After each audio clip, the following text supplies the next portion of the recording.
এবং আমি আবারও বলছি যে যে কোনো কাজ সেটা ধারাবাহিকভাবে 100 বছর অতিক্রান্ত হওয়া এবং তার পরেও সেটা সুন্দরভাবে করে যাওয়া, এটা অত্যন্ত কঠিন একটা কাজ।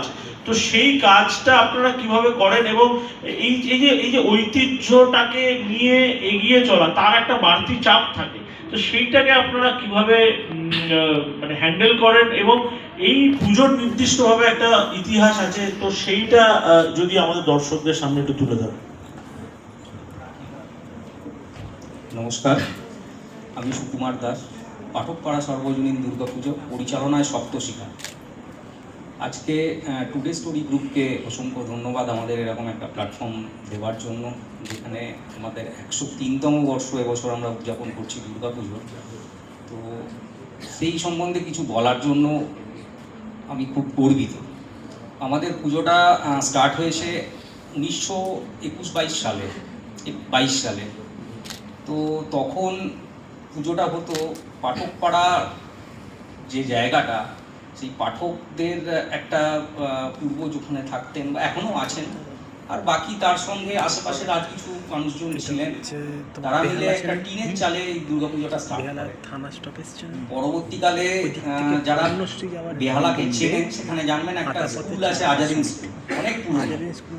তো সেই স্কুলে তখন স্কুলটাও টিনের ছিল। পরবর্তীকালে পুজোটা ওই যে পাঠকদের ওখানে পুজোটা হতো, ওখান থেকে শিফট করে স্কুলে আসে। তো দীর্ঘ 75 বছর এই পুজোটা হয়েছে এবং পিওর সাবেকিয়ানা, একদম যেরকম সাবেকি পুজো হতো সেরকম।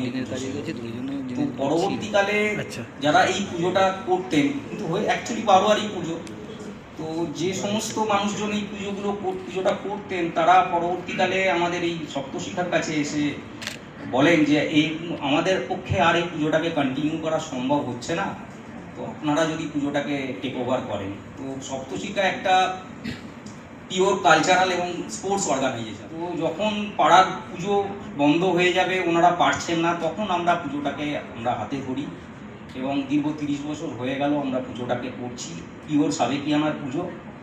লাস্ট 2013-14 সাল থেকে আমরা আস্তে আস্তে একটু থিমের দিকে ঢোকা শুরু করেছি। যারা দুর্গাপুজো দেখে বা যারা দুর্গাপুজোকে পছন্দ করে, ভালোবাসে, তারা আপনাদের কাছে যাবে। আপনি যেরকম বললেন, আমাদের অষ্টমীর অঞ্জলিতে যেরকম মানুষের ভিড় হয়, ঠিক সিমিলার সন্ধি পুজো।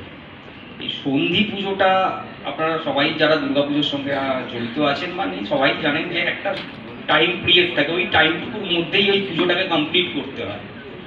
তো অষ্টমীর পুজোয় তো একটা 4-5টা স্প্যানে অঞ্জলি হয়, আমরা ম্যানেজ করতে পারি, কিন্তু আমাদের পক্ষে খুব সমস্যা হয়ে যায় ঠিক এই সন্ধি পুজোটায়। মানে এই সন্ধি পুজোর ওইটুকু 20 মিনিট বা 25 মিনিটের যে স্প্যান থাকে, তাতে 500-700 লোককে অ্যারেঞ্জ করে তাদের প্রত্যেকের পুজোটাকে কমপ্লিট করানো এবং সুষ্ঠুভাবে কমপ্লিট করানো। কারণ ওখানে 108টা প্রদীপ জ্বালানোর ব্যাপার থাকে। এবার প্রত্যেকবারে তো আর খোলামেলা প্যান্ডেল হয় না, কখনো একটু যদি ঘেরাও প্যান্ডেল হয়, সেখানে আমাদের কাছে খুব সমস্যা হয়ে যায় যে আমরা কিভাবে ওটাকে ট্যাকেল করবো। এটা আমাদের কাছে সব থেকে বড় পাওনা। হয়তো আমরা পুজো আমাদের খুব একটা বড় নয়, লাইটে আসেনি ঠিক কথা, কিন্তু আমরা যে প্রাণ ভরে ভক্তি ভরে আমাদের অঞ্চলের মানুষ পুজোটাকে করতে পারে, এটা আমাদের সব থেকে বড় পাওনা। ওয়ান লাইনার আপনাদের দর্শকদের জন্য। 103তম বর্ষে আমরা এবছর যেটা উপস্থাপনা করছি, থিমের নাম হচ্ছে আমাদের রে অফ বেঙ্গল। আমরা বাংলার এক মহান আইকনিককে নিয়ে, তার জীবনী নিয়ে আমরা এবছরের পুজো মণ্ডপটি সাজিয়ে তুলেছি। সত্যজিৎ রায়, ওনার 104তম জন্ম শতবার্ষিকী, তাকেই শ্রদ্ধাঞ্জলি আমরা আমাদের প্যান্ডেলের মাধ্যম দিয়ে দেব। কিন্তু আবার একটা জিনিস বলে রাখি, ঠাকুর একেবারে সাবেকি, বড় ঠাকুর, সাবেকি ঠাকুর। সবাই মিলে আসবেন, উপভোগ করবেন। ধন্যবাদ।